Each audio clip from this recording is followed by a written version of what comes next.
The Bremen Town Musicians. Once upon a time there was a donkey who lived on a farm with his master. One day he got fed up of working on the farm and decided to leave his master. He set off for the nearby town of Bremen. On his way the donkey met a dog who had also left his home and master. "Will you come with me to Bremen?" asked the donkey. "Let's become musicians in the town orchestra. You can play the drums and I will play the cello." The dog agreed and they continued on their way together.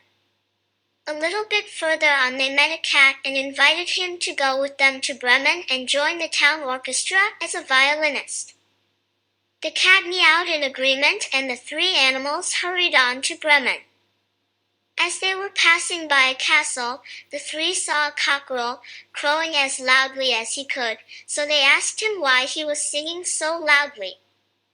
"They are going to cook me and eat me tomorrow," he said, "so I am saying goodbye to life." But the donkey said, "Don't be silly. Come with us. You have a lovely voice and you could become a singer in the Bremen Orchestra. That is where we are all going." The cockerel, who really didn't want to be cooked, jumped on the donkey's back and the four continued on their way. The sun had started to go down and the four friends were looking for shelter for the night. They came across a house which was being burgled. The donkey looked through the window and saw a table which had been generously laid with food and drinks. Since the four friends were very hungry, they decided to drive the burglars away. The dog climbed on the donkey's back, the cat stood on the dog's head, and the rooster perched on the cat's back. They started their concert on three. Hee-haw, brayed the donkey. Woof woof, barked the dog. Meow, said the cat, and cock-a-doodle-doo, crowed the cockerel. At all the noise the burglars started shouting in fear, "Help! Ghosts are coming to get us!" The men ran out of the door as fast as they could.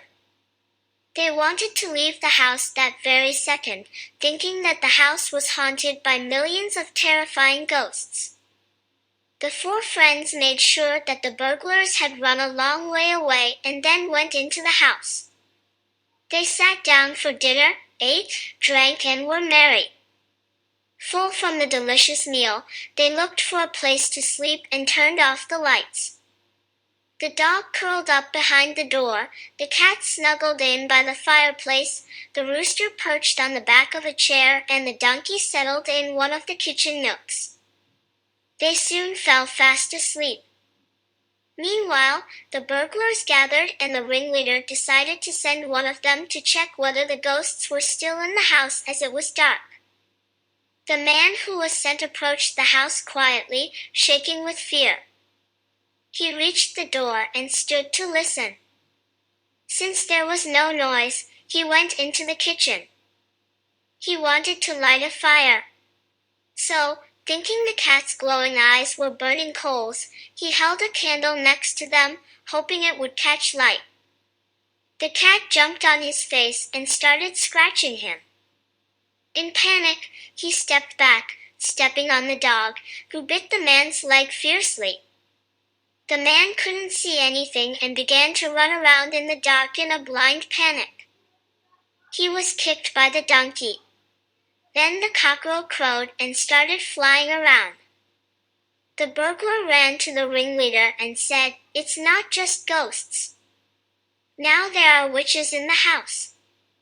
Some of them scratch, others bite, others kick. It would be better for us if we moved somewhere else." When the rest of the burglars heard him, they left the place as quickly as they could.